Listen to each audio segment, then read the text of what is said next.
Hey everyone, you are listening to the podcast Trust the Process, a safe space where you will hear from us women balancing their fitness and health while life goes on.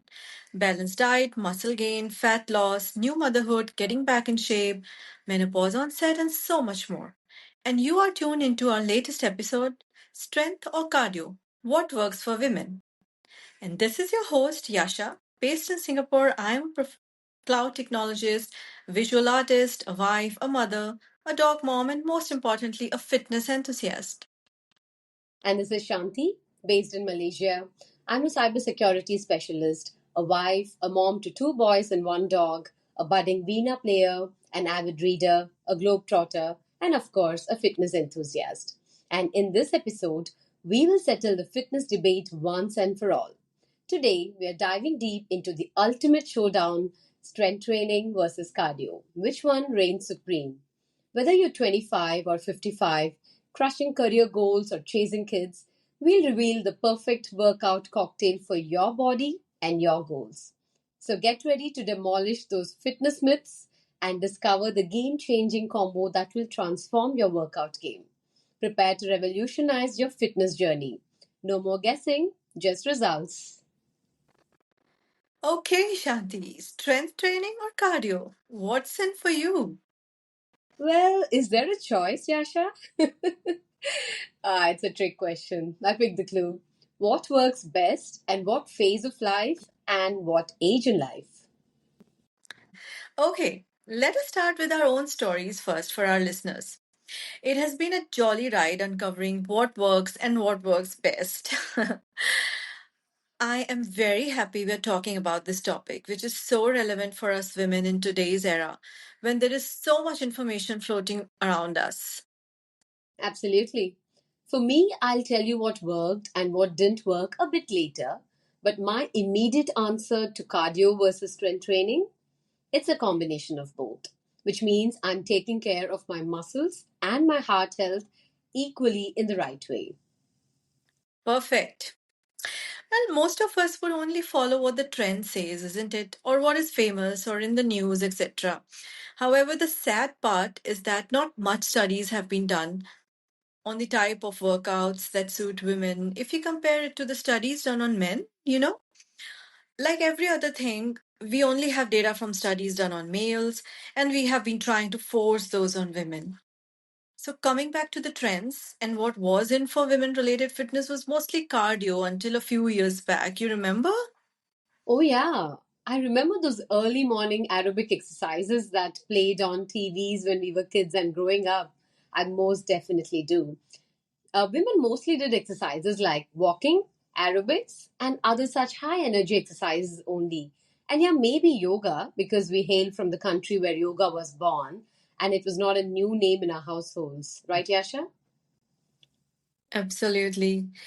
And the famous women athletes from my own country was a fast sprinter. We didn't know many other sports that women participated until a few years back when the country started producing bodybuilders, boxing champions, and wrestlers, etc. So the role models in front of us were also either athletes who were majoring in running and cardio related games, or those supermodels and actresses who were thin like sticks. The slimmer you are, the more beautiful you would be considered was the norm, per se. Yep. So we are saying that the only thing in fashion in the name of women's fitness was a lot of cardio related exercises to become a skinny and a petite female, right? Oh, well, anyway, we have already talked about this in our past episodes, the stereotypes of the perfect woman figure that existed and still exists in our society, perhaps. Exactly, we did. And this stereotypical discussion is so important for today's episode. Let's do that again. Anyways, I found it very, very late in my own life that I must start strength training, that you call it, a resistant training. Well, not that too late, actually, in time, I would say. I think I lost those early years only focusing on cardio. And remember, there was a whole era of Zumba in the name of group classes. Well, Zumba is still fun, isn't it? But not only Zumba the entire week. That's actually deja vu for me. A quick recap of my life back in my 20s when I wanted to lose all my pregnancy weight. I resorted to a low carb diet and YouTube yoga, but never hit the gym. And with two toddlers in tow and no domestic help abroad, I think that was just enough for me to reduce all that weight I gained in 1 year. It was slow yet steady, but never did I even know the importance of strength training back then, if you know what I mean. Mhm. And cut to my 30s, where middle age was creeping up, along with a lot of work and home stress, I resorted to regular walks after work, but still didn't attempt to hit the gym. And even if I did go to the apartment gym, I clearly remembered it was only for using the treadmill and maybe an elliptical, but again, they're both cardio, right? In fact, three of us girls, we were all in the same age and the same weight bracket. We started doing Zumba 3 times a week, creating a WhatsApp group called Fat to Fit. Again, absolutely no knowledge on strength training or fat versus muscle. So, did we lose the weight? Maybe a bit. But did we have fun? Oh, yes, we most definitely did. And finally, at 39, when I started strength training, it actually took me an entire year to understand that one goes to the gym to get stronger and not to just lose weight necessarily. WhatsApp group, Fat to Fit. That's a good one. Well, okay, let me tell you. I have several such WhatsApp groups and few with my close girlfriends. The best of my girls' gang is the one that started with the Spartan group, and we named it Athena Tribe. Don't be surprised if you find them here on our podcast one day.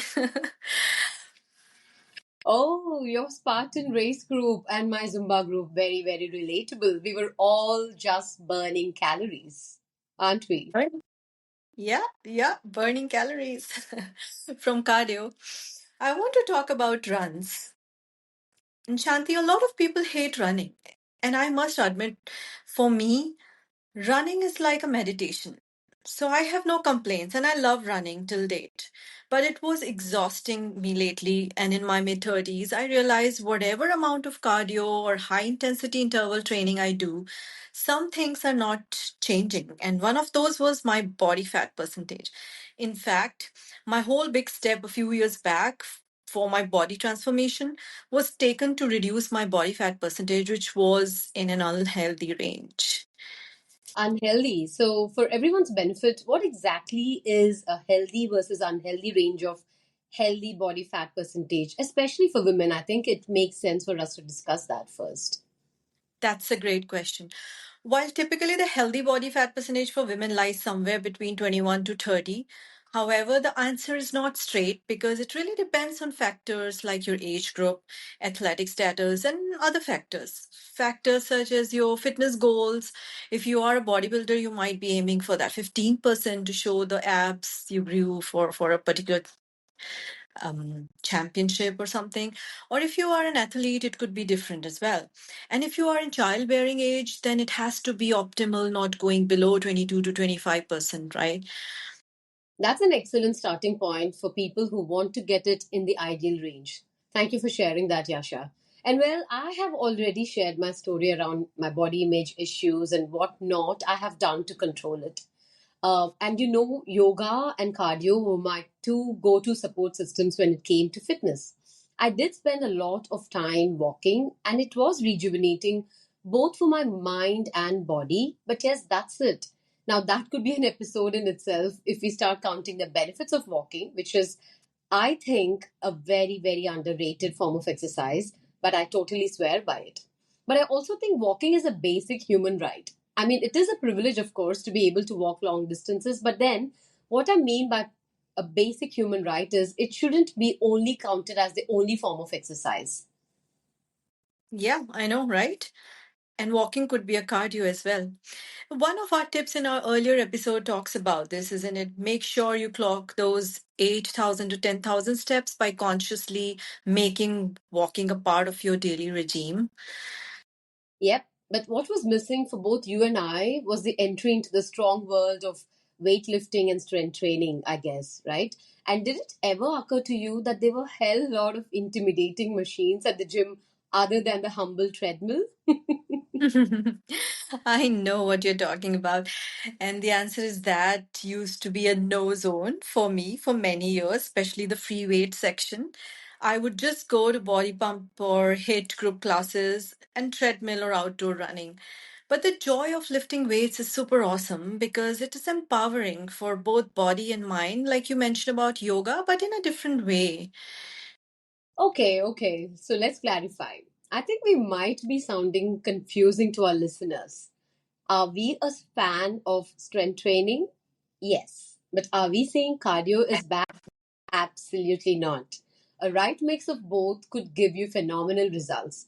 But as we grow in age, specifically women in late 30s, it's super important for perimenopausal and menopausal women who are losing muscles even faster due to the estrogen hormone depletion. And I think, of course, social media is also helping the world, making this go more viral than ever. There are so many female trainers and fitness enthusiasts just like us who are telling their stories on how they found fit wisdom in balancing strength training with cardio. 100%. And I'm glad that this is one of the best use cases of social media awareness through their personal stories. Since we are focusing on women wellness, here are some statistics specific for us women. We start losing our muscles from mid 30s as much as 3 to 8% every decade. Imagine what will it reduce to when we hit 60 if we don't start taking care of it now. Same as with metabolism. For every decade of life after 30, our metabolism slows about 5%. As a reference point, if your resting metabolic rate, that is the amount of energy your body needs to lay on the couch and exist, let's say it was 1500 calories at 40 years old, when you are 50, it could reduce to as low as 1425. Wow. So, what we're saying is in middle age, without regular use, our muscles weaken and lose their mass. And this age related loss of muscle mass and strength is called sarcopenia. Muscle is lost far more easily and quickly than it's built. So, what we're saying is a consistent strength training routine is very crucial, especially as you get older. And this gets interesting. A research from IHMC lecture series shows that aerobic exercises in isolation reduces your mortality by around 16%. And strength training only reduces it by 21%. But if you do both, you reduce your all cause mortality by a whopping 29%. Besides potentially living longer, there are multiple other benefits that you can gain from resistance and weight training. So, Yasha, these are published statistics, right? But would you like to share if you have experienced this personally? Yeah, I have. Let me do that. Yeah. In fact, my pull up story is an example of building that strength in my upper body consistently by weight training. I do not think I would be able to do all that if I was stuck at only one form of exercise known to me. And I would like to share an experience which was eye opening for me. During COVID, my only form of exercise was running outdoors. Thankfully, in Singapore, we were allowed to go out solo just to, run or walk. I used to go run at the beach and I built my running endurance so much that in that 1.5 years, I started doing long runs every single day. So I was clocking 10K almost every day. Few days I would follow YouTube hit sessions like a lot of us did exercise at home those days. But yeah, I was running almost 10K every day. Oh my God, those COVID days. Suddenly, exercise became so important to everyone in COVID, right? Well, I guess it came from the fact that we were all super scared and wanted to do everything right in terms of keeping ourselves healthy. Everyone was either running or becoming a chef, or actually both, I think. Yeah, true. So, continuing on my COVID fitness story, I was feeling super awesome. My body was very lean and I thought I'm in my best shape. I was actually boasting among my friends that COVID might have done a lot of bad, but one thing it did was my own health and fit body. Little did I know then that I'm exhausting myself. I clearly remember it was the month of June, somewhere in the end, maybe summers. Every run was becoming exhausting, and I would feel really low in terms of energy after the run. My heart was palpitating the whole day, and then this continued for a fortnight. I went to doctors only to find out that my blood pressure is high and I must stop all rigorous activities to watch out and to understand what is really happening. For a 37-year-old female without any specific factors like stress, etc., or family history, it was evident that my long runs and over exercising was contributing to this. I was so scared, Shanti, that I gave up running for a good 6 months. Wow, really? Do you think it was caused by running? Well, I don't know, but clearly I was exhausting my body. So, what I'm trying to tell is that one form of exercise, too much of cardio, probably that has caused that. I returned to meditation, yoga, etc. to calm my body down. Well, blood pressure was back to normal within a few weeks. So, I'm not making running or cardio a villain. What I'm alluding to is that we age in late 30s, our bodies might need that strength and endurance as well. Running endurance would need muscles to support, which I guess was missing. And from there on, my introduction to strength training started. Shanti, what changes did you feel in your body since you started strength training and lifting weights? Firstly, thank you for sharing your COVID story. And yes, we've all had our own share of scary versions of health stories during that time, especially, don't we? So, coming back to me, when I started strength training, I blindly followed what my friend turned trainer, the one I met on the tequila night, remember? I started off with 2 kilo dumbbells. But once the daunting equipment in the gym felt familiar after a few sessions, I found joy in strength training. Because without me knowing, I realized that there was an afterburn which lasted for many, many hours in that day. I was eating better without worrying, and I was slowly graduated as well to bigger weights. Also, I had a myth in my mind that women will get super muscular if we start lifting weights, but that's not entirely true, isn't it? What it did to my body is to tone it down. The fat was clearly reduced. My weight wasn't as much, but instead of getting frustrated with the weighing scale, which many of us do, I realized that I was putting on muscle instead of the fat. In fact, to get you started in many gyms, there are these body scan machines that will help you understand what your muscle fat percentage is. And I think that could be a good starting point if you're just beginning to start off with strength training. Can't agree more, Shanti. Your journey is a perfect example that someone new to resistance training can adopt and build on it. And a fair balance of cardio with strength training, but focusing more on strength will give immense or rather much needed results to female bodies. As the experts say, your lifespan or longevity is a direct factor of how strong your legs are. Have you heard that before? Strength training can build that for sure. We all are aware of osteoporosis, which causes your bones to become weak and brittle, and even a small fall could lead to fractures. It is so common in aging women due to lack of estrogen, calcium, vitamin D depleting from our bodies. Can we do something to prevent that? Absolutely. And the resounding answer is strength training. It's proven to help prevent osteoporosis, as you rightly said, by increasing the bone density. And by lifting weights, you put the right stress on the bones. And in response, the bone creates denser bone tissue. Activities that put stress on bones can nudge bone forming cells into action. That stress comes from the tugging and the pushing on the bone that occur during strength training. So, yes, strength training is the answer to osteoporosis. Thank God. We have a remedy. Also, strength training may cause adaptive changes within our nervous system as well, which helps better coordination and the activation of all relevant muscles. Shanti, I was reading about it, and I would like to quote from the International Journal of Molecular Science about a very viral term, myokines. In the fitness industry, it's very common these days, people are using this term.